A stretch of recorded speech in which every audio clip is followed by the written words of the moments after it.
안녕하세요. 유투스 조이쌤입니다. 자, 오늘은 내신 시험 기간을 앞두고 굉장히 막막한 친구들을 위해서 저 조이쌤이 왔습니다. 자, 제목 그대로예요. 이렇게 공부하시면 내신 1등급 받으실 수가 있습니다. 자, 어떻게 시험 공부를 해야 될지, 어떻게 대비해야 될지 막막한 친구들 이제 영상 끝까지 시청해 주시기 바랍니다. 자, 바로 볼게요. 고등학교 내신 대비법 7가지를 총으로 정리할 건데요. 제가 지금 설명해드리는 이 7가지 원칙은 고등학교 1학년부터 3학년 이 전 학년에 다 통하는 원칙이니까요. 잘 들어보시기 바랍니다. 자, 1번부터 한번 같이 보겠습니다. 일단 시험 범위가 방대하잖아요. 이 방대한 시험 범위 지문을 이해하셔야 합니다. 간혹 친구들이 이렇게 물어봐요. 중학교 내신은 정말 지문을 통으로 암기해야 이 문제를 잘 풀 수가 있고 등급이 잘 나올 수가 있었는데요. 고등학교 내신도 마찬가지인가요? 이렇게 질문하는 친구들이 많습니다. 암기할 수 있으면 암기하시는 게 당연히 좋겠죠. 그런데 워낙 시험 범위가 많아지다 보니까 이 지문을 통으로 암기한다는 건 사실 불가능합니다. 불가능하기 때문에 암기하기 전에 일단은 시험 범위의 모든 지문을 완벽하게 이해하셔야 합니다. 이해를 한다면 몇몇 지문은 암기도 되겠죠. 자, 이해한다는 것은 이 글의 흐름, 플로우를 잘 암기하고 계셔야 된다는 거고요. 전반적으로 어떤 스토리 라인으로 진행이 되는지, 그리고 이 글쓴이가 각 지문에서 주장하고 싶은 바는 무엇인지, 그리고 이 글의 중심 소재는 무엇인지 이런 것들을 파악하고 있는 것이 이해했다라고 볼 수가 있습니다. 자, 2번도 마찬가지예요. 모든 지문, 모든 문장을 꼼꼼하게 해석하셔야 되는데요. 해석을 하고 나셔야 이제 이해가 되는 거예요. 간혹 보면 이제 모의고사에서 변형 문제를 출제하는 경우도 많고 또 EBS 수능 특강 변형에서 출제하는 경우가 굉장히 많잖아요. 특히 고3 친구들은 EBS가 이제 시험 범위에 들어갈 텐데요. 한글 해석을 봐도 이해가 안 가면 어떻게 내신 1등급을 받겠어요? 영어 문장뿐만 아니라 이 한글로 해석된 내용 자체가 머릿속에 들어오지 않는다면 이해하지 못한 것입니다. 여러분들이 재밌는 소설 읽을 때처럼 이입해서 이 스토리 라인이 그려져야 완벽하게 이해됐다라 볼 수가 있는 거예요. 자, 그러기 위해서 2번이 같이 수반되어져야 되겠죠. 꼼꼼하게 해석을 하셔야 되는데 꼼꼼하게 완벽하게 한 문장 한 문장 직독직해를 하시려면 수업 시간에 선생님들이 강조하신 이 어법이 있을 거예요. 이 어법을 필수로 이해하시고 그리고 이 어법이 포함된 문장을 완벽하게 해석하는 연습을 하셔야 되겠습니다. 자, 이 어법이 수능을 대비하는 학생들에게는 그렇게 중요한 요소인가? 이런 생각이 드실 수 있을 텐데요.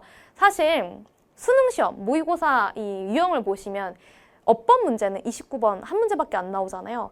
그런데 내신 이 시험 유형을 보시면 어법 문제가 훨씬 많이 나오죠.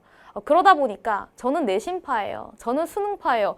이렇게 좀 갈리면서 저는 수능파니까 어법 좀 약간 소홀히 해도 되겠죠? 독해 위주로 갈게요. 이런 친구들이 많은데요. 사실 어법이 베이스가 되어 있어야 완벽한 해석이 되는 거거든요. 그래야 이제 독해가 되는 거예요. 그래서 내신 시험 기간에 수능 위주로 준비하는 친구들도 내신 시험 기간에 어법 열심히 공부하시면서 완벽하게 해석하는 연습하세요. 내신 공부하는 게 그 수능 공부하는 데도 도움이 되는 것이니까요. 아시겠죠? 자, 이 어법을 대비하기 위해서는 제가 이따가 제 강좌 추천도 드릴 테니까 조금만 더 기다려주세요. 자, 3번 바로 보겠습니다. 맥락상 중요한 어휘를 이제 표시하면서 읽어라. 지문 속에서 주제를 담고 있는 어휘들이 있을 거예요. 이 글쓴이가 이 한 지문에서는 하나의 주제를 전달하고 있는데 그 주제랑 이제 일맥상통한 어휘들이 이제 계속 반복될 거예요. 그 유사한 어휘들을 모조리 형광펜 표시해서 암기를 해주셔야 돼요. 자, 그 이유는요, 정해져 있습니다. 바로 어휘 추론, 이 낱말 추론 문제로 변형 출제가 가능하기 때문이에요. 중요 어휘는 따로 암기하시는 게 중요합니다. 아시겠죠? 또 수능 특강뿐만 아니라 모의고사, 이제 분석 노트 같은 시중에 출판 서적을 보셔도 어휘를 따로 정리해놨단 말이에요. 중요 어휘를 정리한 이유는 이런 식으로 주제랑 관련된 어휘를 낱말 추론 문제로 변형해서 출제할 가능성이 있기 때문입니다. 되셨죠? 자, 그리고 4번째 볼게요. 지문을 읽다 보면 however, but 이런 역접 연결사도 나올 수 있고 또는 as a result 이런 순접의 연결사도 나올 수가 있는데 이런 연결사가 있으면 동그라미 표시하고 넘어가세요. 그리고 그 위치를 잘 기억해서 충분히 시험 문제로도 변형 출제가 될 수 있다는 것을 기억하셔야 합니다. 연결사 추론 문제, 빈칸 추론 문제로 출제될 수 있다는 거 꼭 기억해 주세요. 아시겠죠? 연결사가 있는 문장, 그 구간을 잘 기억해 주시고 연결사 앞뒤로 문장 삽입 문제 또는 순서배열 문제까지 나올 수가 있으니까 4번 꼭 기억해 주시기 바랍니다. 자, 5번 볼게요. 지문의 주제를 꼭 정리해 주셔야 돼요. 제가 아까 이야기했죠? 모든 지문은 주제를 담고 있어요.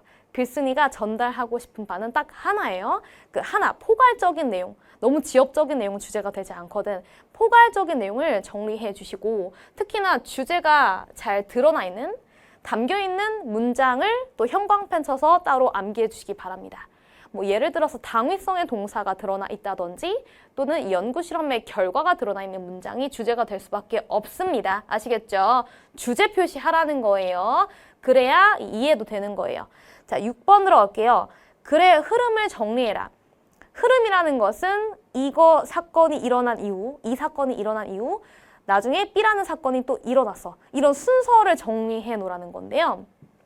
특히나 글의 순서를 배열한다든지 문장 삽입 유형으로 출제가 될 수 있는 문제들은 제가 아까 4번에서 이야기했다시피 연결사가 있는 구간이에요. 연결사가 있는 구간 앞뒤로 이 순서 배열 문제 나올 수 있고 문장 삽입 문제 나올 수 있으니까 4번, 6번에 좀 같이 정리해 주시면 되겠습니다. 아시겠죠? 여러분들 내신 시험 범위 방대하고 너무 어렵잖아. 지문이 재미없잖아, 솔직히 말하면. 근데 영화 한 편을 다 기억한다 생각하고 이 스토리 라인을 기억하면 충분히 4번, 6번 문제 맞힐 수 있습니다. 자, 마지막 볼게요. 중심 문장 또는 중요 어법이 포함된 문장은 서술형으로 출제가 될 수 있습니다. 서술형은 특히나 난이도가 높잖아요. 배점이 높은 유형이기 때문에 아무데나 랜덤으로 코카콜라 맛있다 이런 식으로 문장을 뽑아서 출제하시는 게 아니거든요. 당연히 주제문이거나 또는 중요 어법, 뭐 예를 들어서 뭐 형, enough, to 부정사 이 어순배열 문제로도 나올 수 있고 so, 형용사, 부사, 대절 이 순서를 암기해라 또는 도치구문, 부정부사구, 도치구문 뭐 이런 학교에서 강조한 어법들이 있을 건데 이 어법이 담겨있는 문장을 암기하세요. 이 서술형으로 출제될 수 있다는 것은 어순배열 문제로 나올 수도 있고 또는 영작해봐라 이렇게 나올 수도 있습니다. 이게 전부입니다. 이 7가지 원칙에 입각해서 학교 선생님들이 문제를 출제하시고 또 변형 문제를 만드십니다. 자, 요 내용 읽어보니까 뭐가 중요한 것 같아? 일단 다 중요한데요. 기초 어법은 다져져 있어야 돼요. 그래서 여러분들 이제 시험 기간에 막 뭐 벼락치기 하시고 지문을 대대대 암기하시고 하실 텐데 자, 이 벼락치기 들어가시기 전에 제 내신어법 대비 강좌를 추천하고 이 영상 마무리 짓겠습니다. 제가 완강시켜 놨어요.